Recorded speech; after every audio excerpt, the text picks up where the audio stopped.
Mga tropa, ito na, meron na tayong isa. Nabulabog ko pa. Mga Kagwaps TV, halina kayo. Malulupet na kalapati ay silipin ninyo.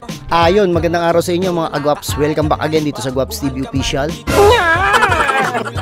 For today's video natin ngayon mga kalapatids, mga Kagwaps, first lap po natin ng Fundraise 2 dito po sa BBC Nueva Ecija. So mag-aabang tayo ngayon ng kalapati natin mga kalapatids, mga Kagwaps, para nang sa gayon makita natin kung magkaklak ba sa fundraise itong ating mga kalapati. So kung gusto nyo makiabang dito sa loob ni Kuya Gwaps TV Official, hali kayo, panuurin nyo na ito at baka panuurin pa ng iba. Let's get it on!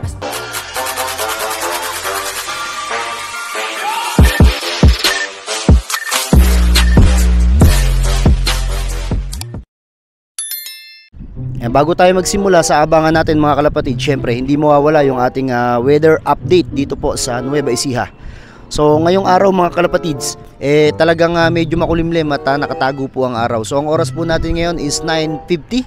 So talagang medyo madilim po ang panahon at nakibalita rin po ako sa mga kalapatids natin from Manila and from Laguna. So talagang medyo madilim daw po ang panahon. Pero yung ating lop mga kalapatids, naghihintay na lamang para sa ating mga kalapate. So nga pala mga Kagwaps, meron pala ako ditong ipapakita sa inyo. So meron akong kalapati na bumalik mga kalapatids. So naglilikot siya ngayon at medyo nanibago siya dito sa upgraded na kulungan. So itong kalapati na to mga Kagwaps, meron pong singsing dati na BFRC. Pinaload natin to dun sa isang kalapatids natin na pinasabay ko sana. Kaso nga lang mga Kagwaps, hindi na po nakauwi nung abangan kinabukasan. So nagulat po ako, pag uwi po dito sa atin, nakatistis po yung pakpak niya. So matagal na po, siguro mga nasa almost 1 year na nawawala ito. So ito talaga good for breeder po ito. Gagawin ko talaga siyang breeder kasi ang bloodline niya is bloodline po ni Sir Sammy Vergara. So ang nangyari mga kalapatids, mga Kagwaps, nawala. So hinayaan ko na. Tapos kahapon ng hapon, nakita ko biglang may kalapati rito. So kinilala namin mga tropa, nagba-throwback kami doon sa mga picture namin. So naalala ko nga na ito yung ating kalapati na ipinaload natin ng Norte. So ayan, andito muna siya, nakatambay siya at hihintayin niya yung mga bagong kaibigan niya galing sa Los Baños, Laguna. Yan, kaya minsan talaga mga Kagwaps, dapat kayo maglo-load ng kalapati nyo kasi yung mga kalapati minsan nagtatampo to. Lalo na kapag hindi natin niload at loading day na nila. Siguro nagtampo mga Kagwaps kaya hindi umuwi. O baka nalambat o kung ano pa man, o baka dumapo kasi nakatistis lahat ng pakpak niya mga Kagwaps . So pakuha natin sa bata ko para maipakita ko sa inyo. Yan, kunin mo. Medyo nag-iilap siya. Nandito na ba yan ang bal ng kwan? Dito na ilop natin no, pero hindi pa upgraded ano. Kung saan pakita mo yung pakpak. Magandang ibon to mga tropa, ayan o. So kung makikita nyo, tistis. Ayan, yung gawin na yan. Talagang hindi ko alam kung pinag-interesan yung kalapate na nung nahuli hindi na pinawalan yung kabila, ambal. Ayan o. Talagang tistis po yung pakpak ng kalapate. Pakita mo sa kanila yung muka. So sana kadali po nito. Hindi po makakalimot yung mga ibong ko. Basta yung ibong ko hindi po nahuli at hindi po kinulong ng matagal. Kumbaga kung sasanayin nyo lang po hindi nyo po masasanay. Lalo na po kung sanay dito sa loob ko. Uuwi at uuwi po yung mga ibong ko. Kaya mas maganda pagka nahuli nyo ibong ko, gawin nyo ng breeder para may good foundation kayo. Inuwian pa tayo mga kalapatids. So patatambahin muna natin siya doon sa viewing area kasi baka ito yung swerte natin. At tingnan natin kung sino ba'y mauuna sa mga kalapati natin at magkaklak tayo. Pati si Yona Pro mga Kagwaps medyo nagkakaroon ng problema at hindi maayos yung clacking. Parang mas maganda pa yata si Mabsi. Lagay mo na rumbal yan.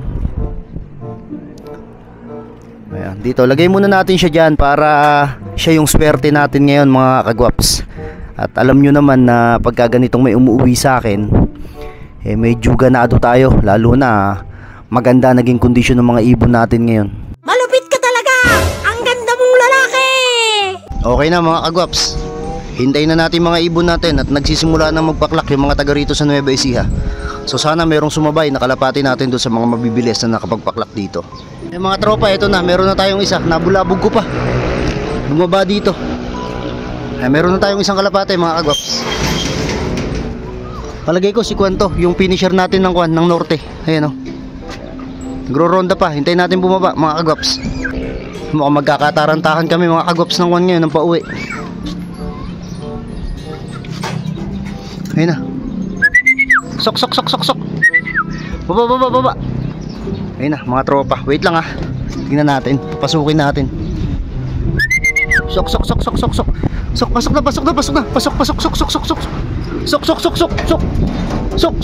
Sok.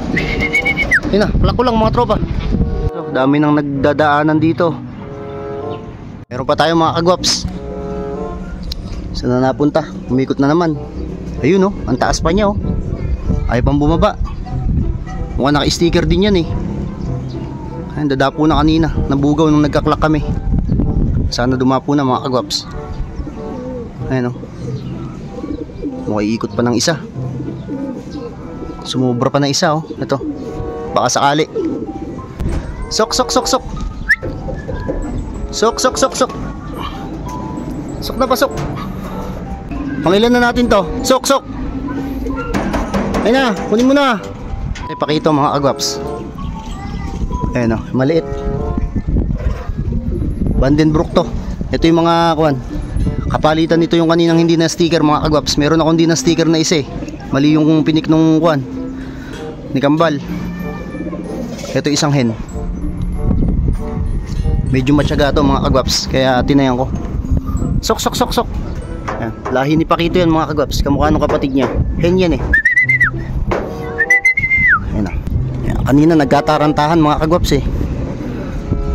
Sok. Ayun na. Ay mga kagwaps yung mga kuwan no. Pauwi. Dami nila.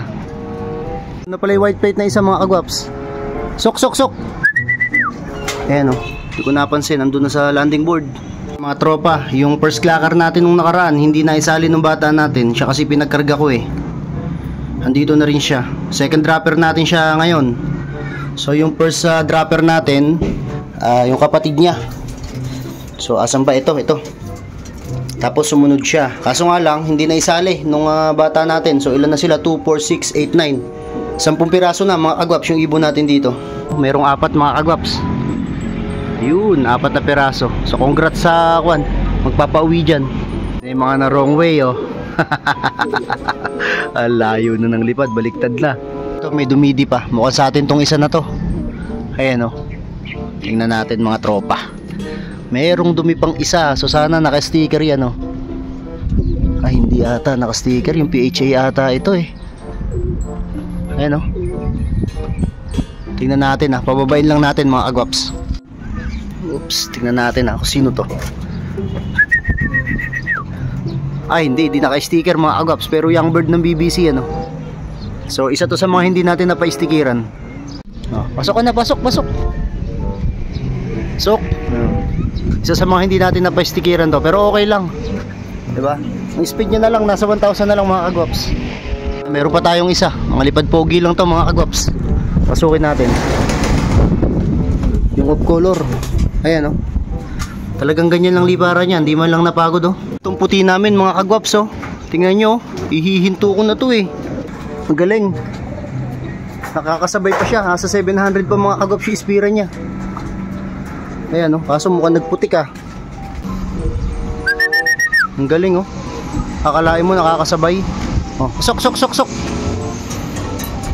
Pang-onsi natin mga kagwaps. Kunin mo. Pasukahin mo ang bal. Ngayon siya mga kagwaps oh. Kulay puti, di ba? Akalain mo mayroon tayong mga napapauwing ganitong kulay. Drink moderately lang guys. Huwag masyadong malakas uminom. Baka malasing kayo niyan. Kaklak natin to. Si 005 CL humabol pa oh. Kaklak natin mga tropa. Pasok. Sok na. Ang bali 15 piraso na to mga kalapatids at isa na lang yung hinihintay natin. So sana makauwi yung kalapate na hinihintay pa natin ngayon mga kagwaps. So bali dito ko natatapusin ito munang video na to. Maraming salamat sa pagtambay at pagsama sa akin sa pag-aabang dito sa BBC mga tropa.